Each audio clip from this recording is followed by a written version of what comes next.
Welcome into Between the Pylons. I'm John Camacho. And this is Jacob Waters. And we are doing our division breakdown for the 2021 season. I'm so excited because we did this last year, and I would say, you know, compared to what we're bringing to the table this year, like a 2 out of 10 compared to what we're doing now. Yeah, like we're better people now. We are better people. Talking about the AFC West, and I mean we got stats, we got numbers, we got opinions, we got breakdowns, we got it all, man.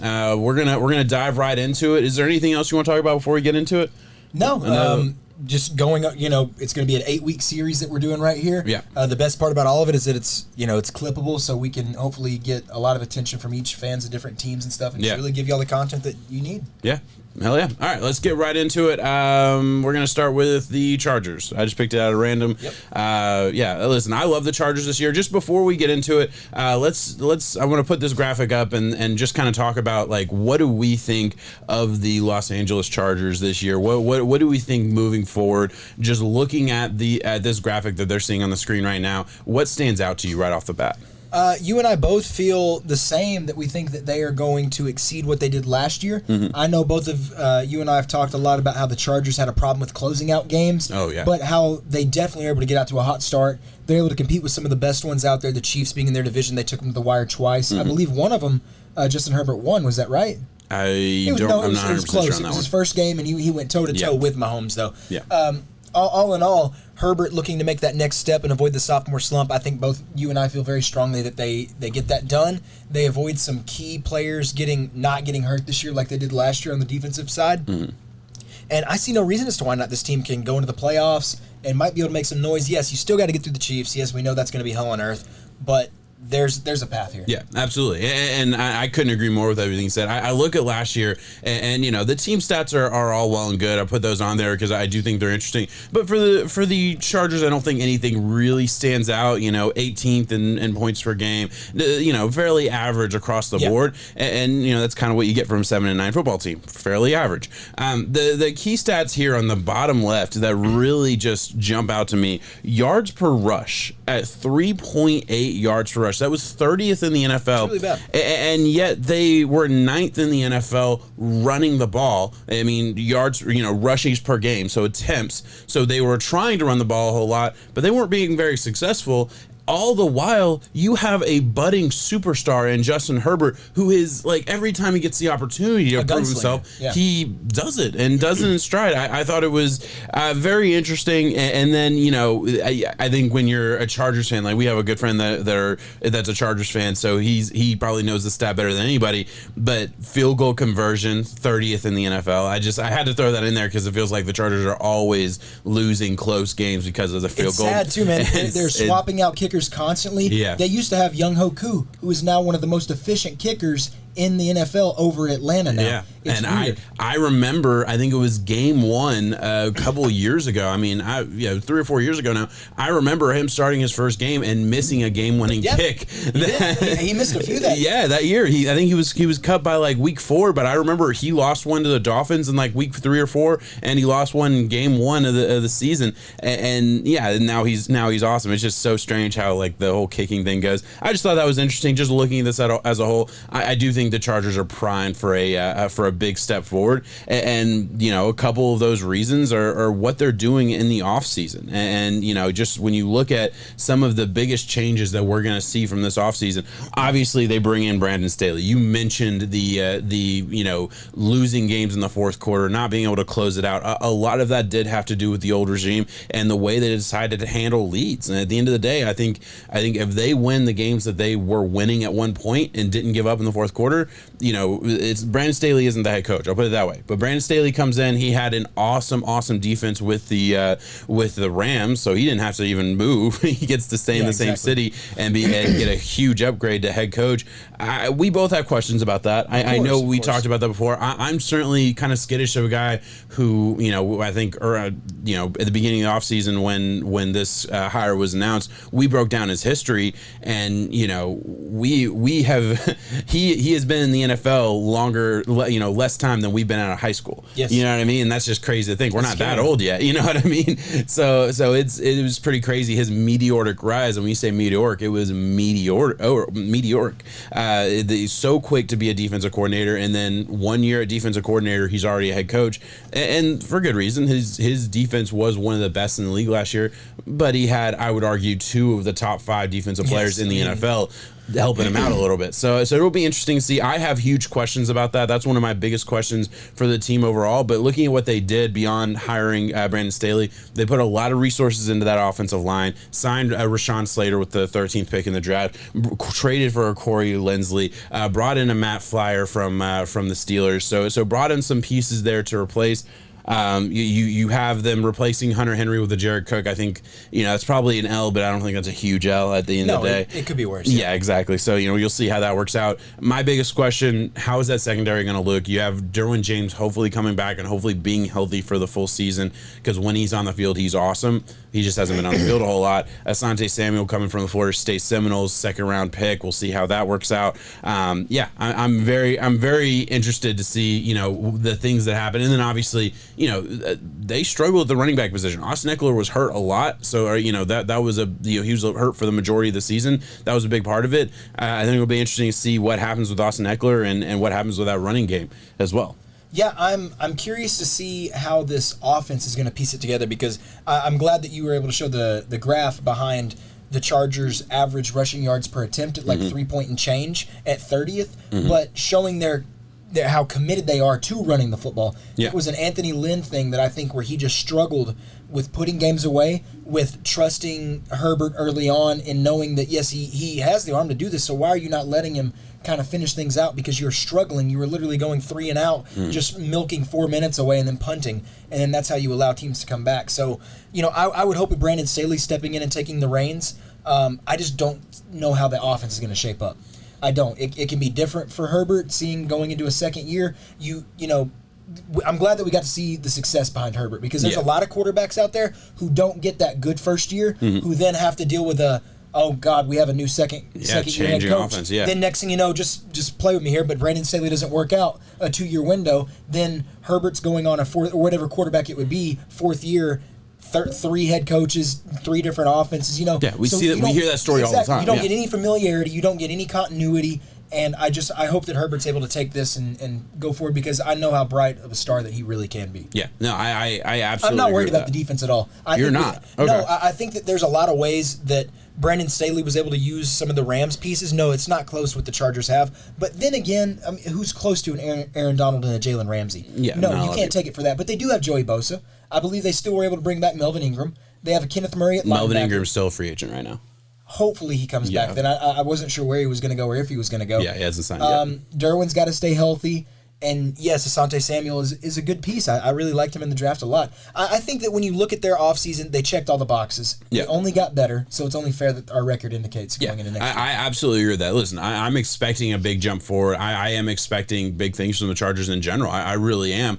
I do wonder if it will be, second year with Brandon Staley where we really see that, and this year could come with some growing pains. Yeah. I definitely do look at that defense, and I'm just looking at all their additions and losses. And guys, this is a graphic from a while ago, right after the start of free agency. So if there's a couple guys missing here, I apologize. But just looking at it, they lost a Nick Vigil, they lost a Denzel Perryman, got productive pieces from that linebacker core, and they really didn't address linebacker at all in the draft. So that's something that bothers me. They did, but it didn't happen until the 6th round. You know what I mean? Yeah. I certainly have some questions here and there. The secondary, I think they're gonna rely on Asante Samuel. They need him to be successful. You need Derwin James to come back. So yeah, I'll be honest, I am worried about the defense. I'm probably a little bit more than you are, because of course Joey Bosa, he's the centerpiece of that defense altogether. Yeah.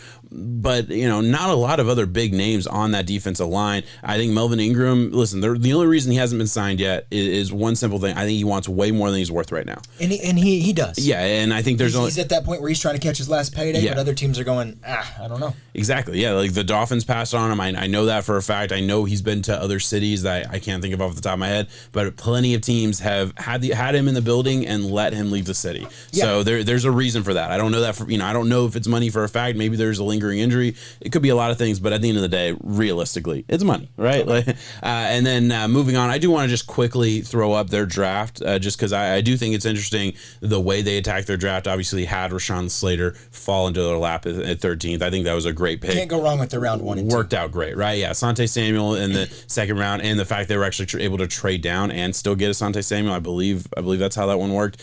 So that was a good one. Grabbing a Josh Palmer out of Tennessee, guy that we're obviously pretty aware of living in the area. Surprising in the third round, but it was kind of a weird year. I was surprised to see the name. I'm not surprised to see wide receiver be addressed, though. No, not at all. Not at all. Especially like you look at the roster, right? And you just look at what they're doing, especially just their skill position roster specifically. Yeah, okay, you have Keenan Allen. We know him, right? He's a superstar. Mike Williams, and there's buzz from the Chargers, that he's going to have an even bigger role in the passing game. But this could be his last year. This you could. Really think so though? Because our buddy Juan, the Chargers fan, he likes Mike Williams. Says he's a dog. He's a go up and get I it like kind Mike of Williams too. Yeah, I want to see him be more than the jump ball guy though. Yeah, I absolutely agree. And I don't know what to expect. I don't know. I really don't. I don't know what to expect. I look at Mike Williams as a guy who was very, very good. Everyone would love him a lot more if he was drafted in the second round and not the top 10, I think. I mean, so exactly, yeah. So he was drafted before Patrick Mahomes in that draft. So it was early. I don't know what to expect. Like if Mike Williams is expecting a huge payday, it might not be with the Chargers. This could be his last season unless he's re-signed or whatever happens there. I looked at Josh Palmer, similar skill set, outside receiver, good route runner, things like that. Obviously less, not nearly the name that Mike Williams was, but I do think I do think Josh Palmer's a little bit of a backup plan for if Mike Williams doesn't pan out and they don't decide to keep him long term. Yeah, it'll be interesting to see Jalen Guyton, a speedster type of guy. Like every team has one. He's your speed guy. You don't know, maybe he develops into a real weapon at every level, but right now he's a guy who's going to have 3 or 4 like 70-yard bombs, and that might be the extent of what he is. You know what I mean? KJ Hill, late round pick. He was a guy I loved last year. I don't know if you remember him. He was drafted a lot later than I thought he would be. But yeah, so I just look at this roster. I'm like, okay, question marks at tight end, question marks at receiver outside of Keenan Allen. Only reason Mike Williams is a question mark because he's had those injuries, and we don't know if he's there long term. And then I have big question marks at the running back position behind Austin Eckler. I think Larry Roundtree is going to be a big piece of that, actually. I think Roundtree could easily contribute. I like Justin Jackson though. I'm not completely out on Justin Jackson. Yeah. I am completely out on Joshua Kelly though. Yeah, I'm glad we're there. I'm out on Justin Jackson because I feel like he had the opportunity and missed it this past year. Yeah, I saw some runs. Like that was the problem, is that on the stat sheet it didn't look like that, because he would either have this just physical, athletic 8 to 9 yard run, and that was pretty much the extent. Yeah, because then there was a lot of others where he'd just get stuffed at the line. Yeah. But there were times when he did get on the outside edge and was able to get some contact going. He fed off of it. Yeah. No, I totally get that. So we'll see what happens there. I just look at the offense as a whole, like it a lot, but I do wonder, okay, do I just love a Herbert enough to think like, okay, it's going to work this year for sure? I think I feel pretty confident saying that, but then like, what's the future going to hold? I think there's a lot of questions to be answered. The pick of Josh Palmer, it'll be interesting to see if that one works out, because if it does, they might have a little bit of breathing room with Mike Williams, because Mike Williams, he deserves to be paid. He, obviously not top end wide receiver money, but he certainly deserves to get a good contract, and hopefully he can stay with the Chargers long term. Yeah, I agree with that. Let's circle back to the first graphic we had up there and just talk about our projections, right? And it's kind of cool. We have this system where we're actually keeping track of every single team's win and losses and looking at it through every single team. So we're not just picking a record. We're actually going through every single game. And when we say one team wins, that means the other team loses, right? So we're actually breaking it down that way. It's difficult. It is. It's a little bit of work, but it's fun. If you're going to do it justice, that's how you exactly. Do it. Yeah. So that's how we feel good about these projections. And hey, maybe when we get to our 7th week of this series, we might decide, oh, you know what, maybe the Chargers lose an extra game or one extra game. Yeah. But overall, this is like where we think, and we're very similar. I have them at 11-6. You have them at 10-7. Their over/under win total is 9.5 or 9.5. Excuse me. Do you feel confident, super confident? Obviously, you're only half a game ahead over that. I'm a little bit more. How confident are you that they hit double-digit wins? Yeah, I wouldn't bet on it. No. I wouldn't. Looking at their schedule and looking at some of the way that the weeks shape up and the teams that they're able to take down, I did mine with KC sweeping them. By the way, I know you did that with a split, so I went into it knowing that. I really like this offensive line unit. I really think Rashawn Slater's going to be able to step in and be an instant addition, plug and play starter there, and hopefully get things going. So I hope I'm not coming across as biased though with giving this offense too much of the benefit of the doubt with Herbert, because there is very much so a narrative that can be spun. I won't buy into it, of course, and I didn't, but that the second-year slump does happen, that the new head coach doesn't click right away, that, like you said, this defense doesn't have the same star power that some of these other teams do, and especially when you're Brandon Staley leaving the Rams, who were loaded at that position. Yeah. It could get ugly, but I see the absolute ugliest being a 6-7 win. Yeah, they're not gonna. There's no way. I would have said 8. I'll be honest with you. Exactly, I because just there's no way can't with see Herbert. them. And exactly. I've seen enough to know that he can keep you competitive. Yeah, and I feel really good about that as well. Yeah, I absolutely agree. Let's move on. Let's move on to the Chiefs here.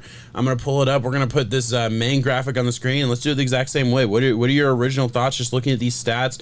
Obviously, we know Chiefs. Gone to the Super Bowl the past 2 years. I don't think we have to spend a whole lot of time on that. So, but just looking at the stats, looking at what this team was last year. Anything to add here? I mean, Mahomes. Anyone who has to play him, you got to bring your lunch. I think they have a bend but don't break defense with a lot of big names that are the thing that I like about their defense is, yes, statistically, they'll get ran on sometimes. They don't, but they have the star players who show up when the lights are brightest. Yeah. All of them do. Frank Clark will always have that game. Honey Badger, honestly, solidified himself as a top 5 safety again, because in a lot of people's eyes, he kind of dropped out of that, I think. He's there. He's there to stay. I really like, I can't think of the name off the top of my head, man. You're going to have to help me out. That cornerback, he was a rookie who stepped up tremendously. Yeah, late round rookie. Tremendously stepped up, and he helped out the Chiefs in so many different ways. So the Chiefs are hitting on their late picks. They have the locker room intact. Andy Reid is doing just a phenomenal job balancing this team as a whole. And then when you have those late round guys who are able to step up like that. And I believe you were talking about L'Jarius Sneed, right? Yeah, that was him, yeah. Perfect. So we got that in. Yeah, I absolutely agree. And what else is there to say? So let's move on to some of their off-season moves. And I think the biggest move before we really even get into anything else is that trade for Orlando Brown. I'm gonna put up that the trade breakdown here. What a deal is right. What a deal is right, because you get a second round pick, you get a 2022 sixth. And you get Orlando Brown. All you have to do is give up the 31st pick and the 94th pick and a 4th rounder as well. But I mean, not a whole lot of give. And I really do believe this is a win-win. You look at what the Ravens got. They got a Ben Cleveland, which will help them out, and they got a Jason Owe, which will help them out. And I think at the end of the day, the Chiefs would make that trade to ensure themselves an Orlando Brown. Yeah, exactly. And on top of that, get a linebacker? I mean, come on. The Chiefs didn't have to filter through all the, will this lineman adjust to it? They got a guy who they know what he is. Yeah. And he is a true stud of a left tackle, too, who had some distance with the Ravens organization and won it out regardless. Yeah. Both teams can win. Yeah, no, it was a huge win. And when you just look at what they wanted to do, it was all about overhauling the offensive line. They released an Eric. Yeah, they released an Eric Fisher. And I respect it, by the way. I love the fact that they lost the Super Bowl because their awesome offensive line wasn't able to step up in the biggest moments. And granted, there were some injuries there, and there's a lot of other things that go into it. But at the end of the day, y'all don't lose that game. I don't believe the Chiefs lose that game if the pressure was not as consistent and as tormenting as it was. I think I'm going to sound like a hater, though. I don't agree. I agree that they needed to revamp the O-line. I do not like how they revamped the offensive line. That's okay, first. yeah. Because Eric Fisher and Mitchell Schwartz were out for the Super Bowl. They had 2 brand new tackles who had to step in. I'm pretty sure one of them was like... I don't think that's fair. That wasn't the way to do it, but they ended up getting it done. Don't get me wrong. I think I remember when this happened, though, I was like, God, what puzzle are y'all fitting together? Now it looks great. Yeah, puzzle looks good, right? So they let go of Eric Fisher and Schwartz, as you said, trade for an Orlando Brown, sign a Joe Thuney to a huge deal, talked Kyle Long out of retirement, which he's having some injuries issues again. So, and I get what you're saying. The problem is they wouldn't have been able to afford everybody, and I do think they had an upgrade. I I do get it from like a personal standpoint that Eric Fisher really didn't do anything wrong. He got hurt. He had a serious injury, and he gets signed by the Colts and is making probably less money than he probably would have if he stayed with the Chiefs. But you know, to be honest, I don't know his exact contract issue, so I don't know if that's 1,000% true, but I'm pretty sure it is. But overall, I think at the end of the day, regardless of what Fisher was or how unfair it might have been for him, you know, Orlando Brown is an upgrade. Joe Thuney is an upgrade. That's what you know I'm what I saying. mean? I didn't know, but it was just weird to think, okay, well, the Chiefs didn't have their tackles in the Super Bowl. They're clearly going to want their tackles to come back, right? Yeah. Wrong. Yeah. I guess something about that made them realize, we can just go another direction now. Yeah, absolutely, and they did. And not only did they do that, they draft a Creed Humphrey with their pick in the second round, as you know, center out of Oklahoma, who is a stud. So yeah, they really attacked that offensive line. That was the thing, and I think the biggest question now is, will those changes actually make a difference? And honestly, just overall, can that powerhouse offense continue another year? And at this point, I'm not ready to say it's going to stop until we see it stop. But, I mean, we have been... I don't think it's going to stop until 2030 something. Yeah, I do absolutely agree with you. But there is also that thing that's like, other than the Patriots, no team has really kept a consistent legacy of winning 12, 13 games every year and being a consistent Super Bowl contender like for an extended period of time. Usually in the NFL, windows close, even when you have a great quarterback. I look at the Saints as a team, like, yeah, they had some open windows, but there are also some years where they went 7-9 with Drew Brees. You know what I mean? All times who sometimes it's just like, okay, well, this ain't the year. This ain't the year but yet. I feel like the Avengers in saying we have a Hulk. Yeah, they have a Pat Mahomes. And I love it. They're going to be competitive as long as he is there. I believe so. I agree too. I just wanted to play devil's advocate. I really do agree with you. There is a way, because it is weird when you think about that. Like Peyton Manning. Yeah. I mean, Peyton Manning only had 2 Super Bowls, one with Indianapolis for the entirety of his career. Yeah. All of those guys, Tom Brady took food out of their mouth, of course, but I think that's what Mahomes is going to be for all the other guys. I mentioned a while ago. Mahomes is going to be the Brady that takes the rings away. I mentioned a while ago. I really believe Mahomes is going to be like one of the reasons. Like if Josh Allen never gets a ring, we're going to point to Mahomes, and then it's going to be that's why. You can take what I mean? Let's just say Trevor Lawrence does what he's supposed to do. Burrow does all of these young guys. Become what they're supposed to become. But you still got to go through that. Yeah, exactly. There's so many guys who weren't able to do that. Yeah. Yeah. No, it's so interesting. It's so much. I mean, I think that's why I love the sport so much. But you're absolutely right. It's a lot of fun, and it's going to be fun to see. Looking at their grade as a whole, their draft grade, just because they didn't have a lot of draft picks, I did think it was such a good move for them to go Creed Humphrey there in the second round, and especially just the way they waited and they really played that very, very well and were able to get a top center. I was surprised they didn't go wide receiver. I was surprised. I mean, obviously they got one in the 5th round out of Clemson. I was surprised they didn't get a marquee wide receiver a little bit earlier than that. And I get it, you can't draft every position, but I look at that wide receiver core. Why do you think they need one so bad? I mean, I think it's quietly not a great core when you look at it beyond, like if you look at it beyond just a Tyreek Hill. Obviously, Tyreek Hill is awesome. McCall Hardman has not developed. He hasn't. And I think this player at best. This time last year, I think we were looking at it and we were like, man, McCall Hardman's going to take that next step. Well, he didn't. He just didn't. And then it's like, okay, Demarcus Robinson, meh. I mean, we're not impressed by that. So I get, Byron Pringle, like just going down the list, you had Tyreek Hill and you have obviously Travis Kelce, and that's enough. I'm not trying to take anything away from those guys, but like it's not just this like powerhouse it's okay to say that the system might be receiver. Making some of these wide receivers. That's exactly what's happening. Yeah. Look at a Byron Pringle. I don't know if I'll ever talk to you, meet you, or whatever, but I really don't think you would be much outside of this Kansas City Chiefs offense. I don't want to sound bad for saying that, but the same thing can go for almost the rest of these names other than and honestly, it's okay to say that they're still great, but absolutely, and I feel okay. Like, listen, we have our lads up right now, and that I love that site for looking at rosters and things like that. I'm looking at 3, 6, 9, 12, 15 wide receivers on the roster right now. The teams that have that many rosters going into, or have that many players at one position going into free agency, going into minicamp and all that stuff, means they're looking they're looking for somebody to really separate themselves. I like Antonio Callaway. I do too, but I mean, this is his 3rd and 4th chance. I mean, because he went to the Dolphins after, he's gone to a lot of different places. Yeah. And he physically awesome, but it might not just be there, it's between the shoulders kind of thing. Exactly. I've heard a rumor about N'Keal Harry and the Chiefs. Yeah, N'Keal Harry wanting to trade. Yeah. Yes, exactly. Be awesome there, but he couldn't separate in New England. Is that going to change in Kansas City? I don't know. It's easier to be the 3 option than the 1, though.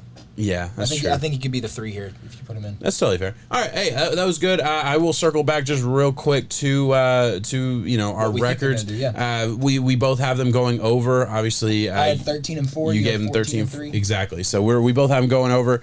I'm not betting to go over 12.5. I just can't. That's too many wins. I just think it's a bad bet. Yeah, I'm not going to bet on that. But if you may put a gun to my head, I'm going to say over, and I feel good about that. Awesome. Let's move on. I think we're going to go. Let's see here. Where are we going to go first? Sorry, guys, we're figuring this out on the fly. We want to go Denver next. All right, we're going Denver next, and my mouse is messing up.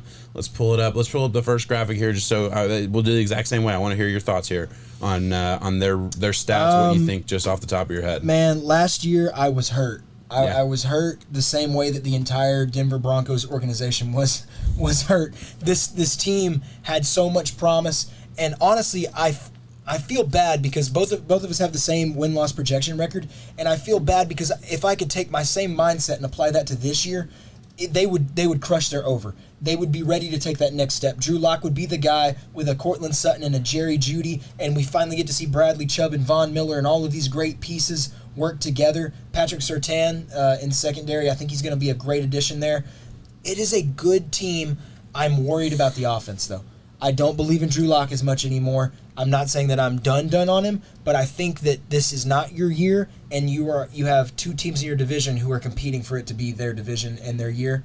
Yeah, I mean, listen. I don't know where you get breathing room. You look at these stats and you look at their numbers from last year. Yeah, he Drew Lock threw the most interceptions per throw of any quarterback in the NFL. The 32nd worst is last. 4% of the time. 4% of the times that the Broncos threw a pass, it was an interception. That's ridiculous. That's not a number you want to see. Completion percentage, 31% of the time. And listen, these numbers can always be skewed. No, you look at the NFL and you look at football specifically. I just don't think that. I think it's harder with football than any other sport to really break down the numbers because there's so many other factors. The fact that Drew Lock did get hurt too. Yeah, the fact that Drew Lock was hurt. I was just about to say that. He had the shoulder injury that definitely impeded him. When he was out on the field, he was trying to win games. And I look at the Phillip Rivers a little bit. Phillip Rivers has a lot of interceptions in times where it's like, okay, I'm not mad at Phillip Rivers for throwing an interception. He was trying to make a play and it didn't work out. Criticize the gunslinger. Now, granted, there were 2 games in the middle of last year that were just unforgivable, and there's no way to describe any. I can't look at those some of his interceptions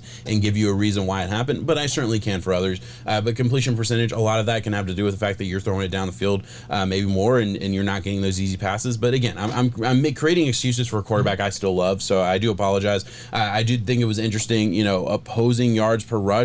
29th in the league, so their defensive line was doing things. I mean, they did have pieces there. I know they only won 5 games, but they certainly showed up at times when I don't think anyone expected them to. Their defenses, I think, is better than people expect. Their defense is good. A stat that I really do think points to how smart a coach is, or how well coached a team is penalties per play, and how often does a team make mental mistakes. 6th in the NFL in penalties, so that's a really good stat, and that speaks to, like, I still really like their coaching staff. I still really like Vic Fangio and what he's doing, and I do believe, even though he is on the hot seat and he might not be here next year, and I don't know whether one way or the other if he is. Honestly, I don't know if we're exactly right and they win 7 games. Is that enough to keep his job? That's the problem, is that, like you said, when you look at that, it's all about being under the microscope. It's all about looking at those 7 wins and saying, okay, where did it go wrong? Where are there some injuries that led that? Because I know for a fact, Denver was this team last year who made headlines for having a guy who had never played quarterback in the NFL ever, and then he wasn't able to get complete a pass. I can't even remember the guy's name. You know what I'm talking about. Yeah, they had the wide receiver playing quarterback that one game. Yeah, it was bad. They were hurting. They were hurting on all fronts, everywhere. They had Jerry Jeudy, who wasn't able to get familiar with all the different quarterback play, and also having to be the one instead when of he wasn't supposed to be. He was supposed to be Cortland Sutton. Exactly. Yeah. And Cortland Sutton, I'm still very, very high on. I'm still waiting to see him get that big step in production, because last year I had him as easy 1,500 yards. I thought he was going to be like the number 3 overall wideout statistically. Yeah. Both of us did. For sure. He was going to be really good. Let's see that happen this year. Let's see the defense do it, but Broncos fans or whoever this may reach out that you think that John and I might be a little low, just go look at the schedule, man. It's hard. It is a rough schedule. It's hard to piece it together. Yeah, especially when it's like, okay, we think the Chargers are going to be good. Obviously, Chiefs. Like, well, this team also lines up against the AFC North. Yeah. So you got the Ravens, Steelers, and Browns. Yeah, that's just tough when you think all of them are going to be good. Yeah, no, it really is tough, and I know I struggle with this, with kind of breaking it down and breaking their grades down. Yeah, 8.5 is a lot of wins this year. It really is for them. Looking at the biggest changes they made in the offseason, brought in a Kyle Fuller, brought in a Ronald Darby, and obviously drafted Patrick Surtain.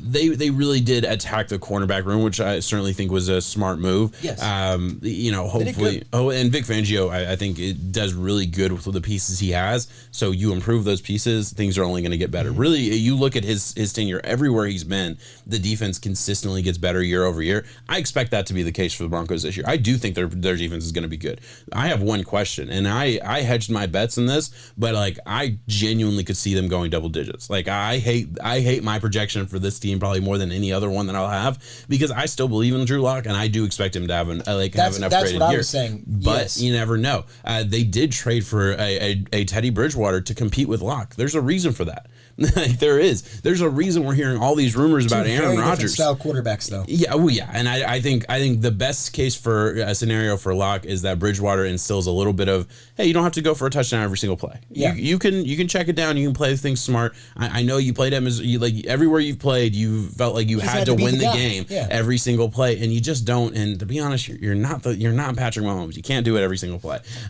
So I think that would be probably good for him. A Bridgewater could maybe calm him down and be that like really good veteran leadership that Locke needs. I believe that's why they brought him in, even more than competing for him, even though that is that's what we're hearing, is that there's a competition, open competition. I just don't see any way Locke loses that. I think he's very clearly a little more physically gifted player. Yeah. It just depends on if he can put it all together. Bridgewater obviously makes better decisions on a consistent basis. So you kind of have to balance that out and see which one wins. I also did think it was really interesting. They bring in a Javonte Williams, actually traded up ahead of the Dolphins to grab a Javonte Williams and replace an aging Melvin Gordon. I apologize. See, I do it all the time. I don't know what it is about those two. It's literally spelled out on the computer in front of me. I'm still saying Ingram. Traded up for to replace a Melvin Gordon, and I think Javonte Williams will be one of the better fantasy options. I think he's in a prime spot to be a really, really good piece. Man, it's just so interesting. This team has the most wide variety of outcomes, and like I said, I just don't know what to expect. Really is a high window. There's a swing in my head where I could see them going 7-10. I could see them repeating last year off of a 5-win thing, saying that some of these injuries, but we don't look at it for that. So there's a chance they could get 10 too. Yeah, I'm excited to see Von Miller and Bradley Chubb, though. People forgot Von Miller, how big of a force he is. We've just been handing Defensive Player of the Year to Aaron Donald. I'm sure we'll do that again this year, but Von Miller is very much so a force. I know he's older. Just to be clear, we're not handing it to him. He's certainly earning it. No. I just want to make sure people understand. It's just when you look at it, it's like, it's his. He's the guy, yeah. There's no way around it. Exactly. Even though last year there was some debate. Yeah, certainly TJ Watt. TJ Watt. Oh, dude, yeah. All right, and the last thing I want to say about this, and we're kind of going in a little different direction, I always really like to look at like the first month of a team's schedule, and be honest, if I see a bunch of losses in the first month, first 6 weeks, it really affects the coin flip games later on in the season for me, just because when you look at those losses early, it destroys your mentality. People have a pull the plug mentality. But flip it around, you get some wins under your belt early for a young, unproven football team. It can give you some confidence later in the year. I see a world where they go 3-0 to start the season. Giants, Jags, Jets.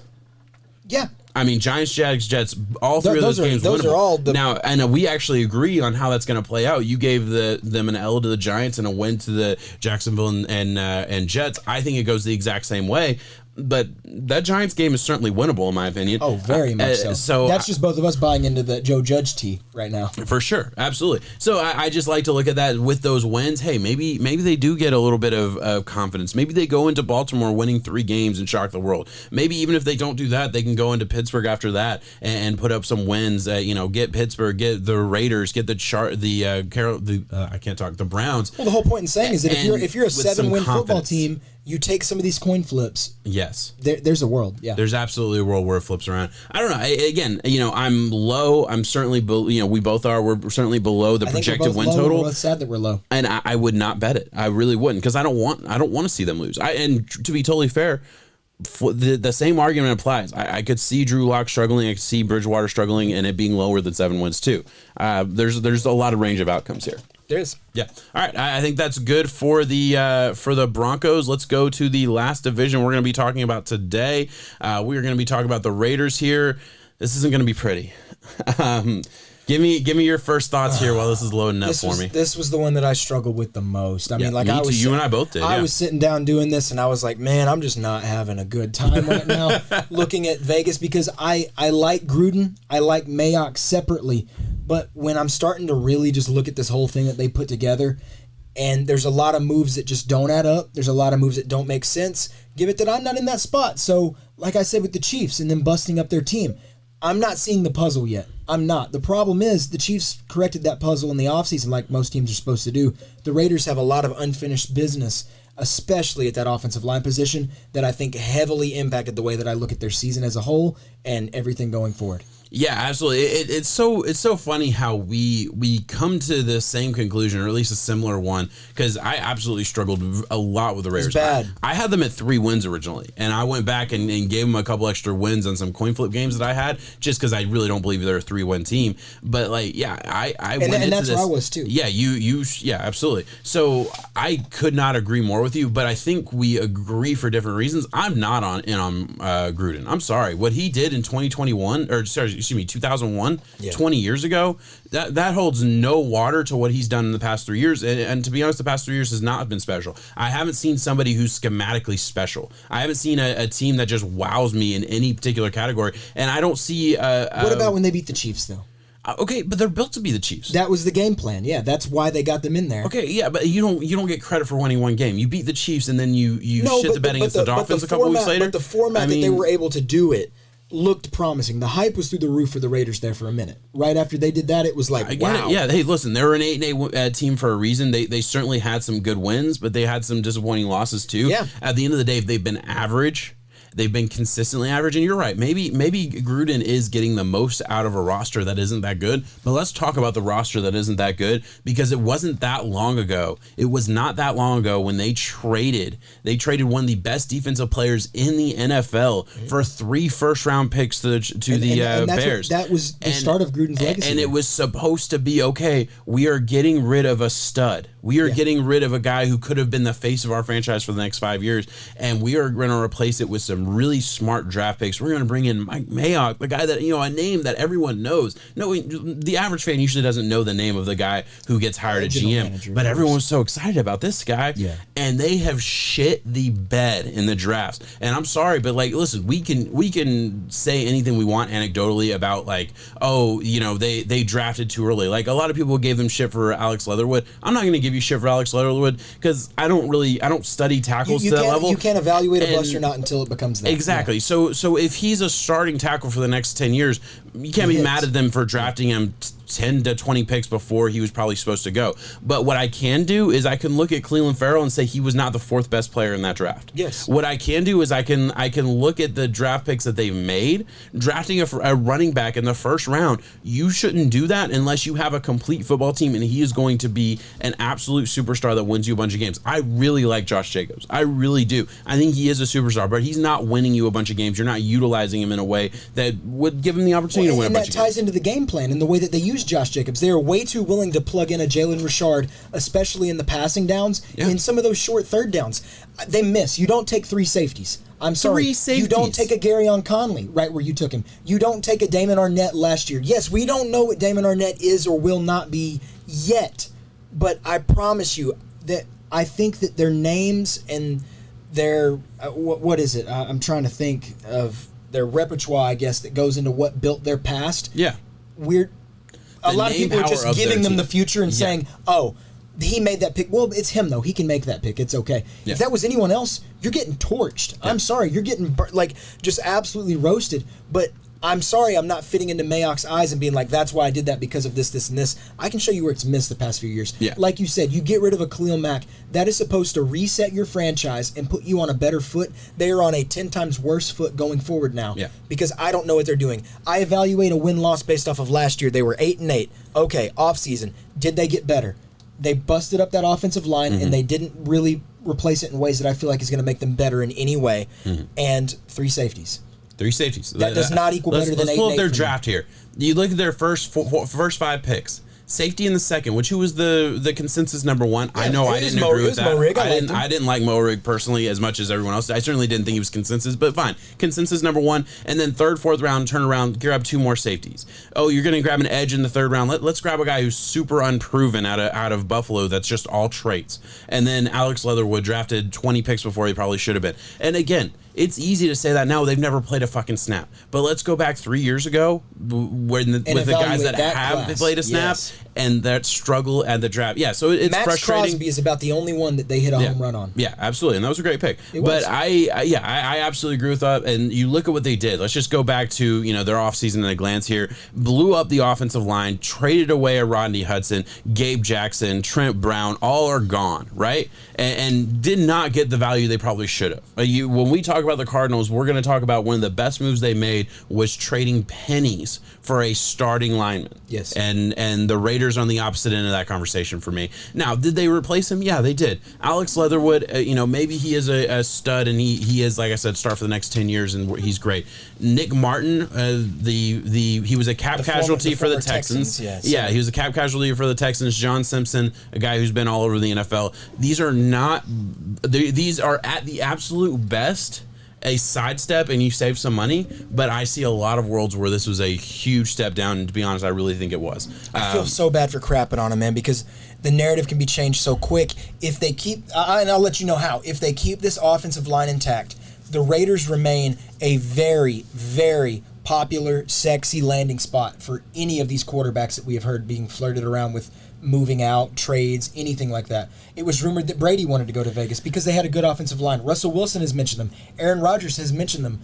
Maybe a Deshaun Watson, anything like that. I feel like they took themselves out of now because you're not going to look at that and be like, that's the O-line I want to go play for. So here's the other thing that I kind of had, because you're absolutely right. But when I look at, like I said, we kind of came to the same conclusion a different way. You know what I mean? Like, I was looking at this record, and the reason I couldn't give them, because I do think they got worse this offseason, and I had to make them worse than 8-8, and they were always going to be in my head. Yeah. But the reason they're at 5-12 and not 3-14, excuse me. You're saying is it Derek Carr? Yeah, look at their passing numbers. Other key stats right there. Completion percentage, 9th in the NFL. Yards per pass, which is a big stat for me. That means the amount of passing yards you're getting, or the amount of yards you're getting per pass, meaning you are actually stretching the field. You're not just getting a bunch of completions, 2 yards down the field. You're actually throwing the ball down the field and getting completions that way. 4th in the NFL. Yeah. That's a good stat. That combation. Oh yeah, no, I don't want it to sound like Derek Carr slander. I want it to sound like running. You could get a superstar because of your offensive line appeal. Now you're out of that. But to me, I do believe Derek Carr wins you some games. But also Derek Carr he's an average quarterback in the NFL. He is in that Ryan Tannehill conversation for me, where it's like, the fan base isn't always going to hate him because there's going to be another guy in another division or somewhere else that's just better. There's always going to be a better option. I say that in quotes for those of you listening on the podcast. I get it, but Derek Carr is certainly a good quarterback, and I look at how Gruden has kind of treated Derek Carr, how the franchise in general has always really been open to replacing him, and I kind of hate it because he's done nothing wrong. He's played the position at a high level. He's done things. He's won them games, and he has let the franchise let him down at certain points. You're correct. Yeah. You're very much so right. I feel like Gruden doesn't like him. Yeah, I get the same feeling. It's not Gruden's guy. But here's the thing. Gruden gets the credit for being a quarterback's coach. Gruden had that TV show, which is awesome. I watched every single episode that he ever put out in the quarterback camp, Gruden's quarterback camp. I watched it. It was awesome. It was a lot of fun. Yeah. But show me Derek Carr's the best quarterback he's ever coached. show me the better one. I mean, like there's really, he doesn't have like this great history with quarterbacks. When the Super Bowl was won, I can't even think. It was all defense. Top of my head, but it was a defensive-led team, and it wasn't his team that was built. It was Tony Dungy's team that was built. He came in and you know, like he ran the last mile of the race and got credit for it. You know what I mean? Gruden's better than that, though. Maybe I'm shitting him too much. Maybe I am. No, you are right. And I just don't like the way that they're piecing this whole thing together right now. I feel like, it's just weird. I'm going to equate them to the Titans just for a split second, but only on this one similarity is that Titans secondary was formidable and it was good going forward. They ripped it all off. Like they had all these other needs that they needed, and they also added another one. Mm-hmm. The Raiders, analogy wise, like their boat sinking. And they just busted up another hole just to say that they could. That's what they did with this offensive line. It genuinely does not make sense to me as to why you let go of a Rodney Hudson. It was financial. I do get that to an extent. I know it was financial. I get it, but the moves that they did weren't good enough. Yeah. To me, if you're going to do that, you better have a fucking plan to fix it. So, yeah, I get it. And Alex Leatherwood and Nick Martin are not it. Yeah. For me. Yeah. I'm not going to sit here and tote Gabe Jackson as being anything formidable either, but he was a starter. It wasn't great, but Rodney Hudson and Trent Brown, we knew what they were. Yeah, Trent Brown was the former highest paid tackle in the league. Yeah. And Rodney Hudson, one of the best centers in the league, I would honestly say. Guards. But yeah. Cardinals killed it off of that. Cardinals got a great player there. Yeah, I absolutely agree. I do think it's interesting when you look at these stats. Their defense has struggled the whole time. Their offense has been good. They do have a good passing offense. And you're absolutely right. A part of that is the scheme that Gruden brings. So I shouldn't absolutely shit on it. But I hate the narrative that he is like this, you know, that he's one of these like top five coaches in the NFL and things like that. I don't think he's that level. Is he a formidable coach? Does he deserve to lose his job? You know, that's a nuanced conversation that I might come out on either side of. I'm not exactly sure, but I certainly think the team building has been literally, if you want like to point to exactly what not to fucking do, I feel like they've kind of written exactly what you don't do in drafts as far as like how you're going to value positions, how you're going to like make your decisions. I get it. If these guys are your guys, that's cool. He's starting to remind me of a Jim Harbaugh. A lot of people are looking because they're big personalities. Not Harbaugh. John has all of that. Jim Harbaugh. Because he has all the past, all the wins, all the good, all of that, and a big personality as well. So it makes people think that's such a good analogy. Just both, but we're not really seeing the rewards yet, are we? No. What have they reaped so far? Both. No shit. It's kind of the same thing, living off the past a little bit right now. Hey, I get it. Hey, I really like that. That's a really good analogy. I think a good way to end it. I'm sorry, Raiders fans. I know we kind of shit on you. I know I did. I don't want to do that. I shit on the organization. I love Derek Carr. I love some of the pieces around him. We didn't even mention, a lot of things that you could talk about here with, just their skill positions and how maybe they could, we'll see what happens with Ruggs, but beyond that, give me that chance then. Give me that chance. Okay. I can paint you the better 8-8. Okay. I can paint you that. Yeah. Let's say, like you said, these offensive line moves, Trent Brown really didn't plug and play where they thought he would. It was more of a Patriots scheme, and that's why I'm glad that he was able to go back there. Rodney Hudson was aging. Financially, it was the right move. And Gabe Jackson was truly nothing more than just an average starting offensive lineman. Yes, he ended up doing good there, but he was a journeyman before he landed at the Raiders. Yeah.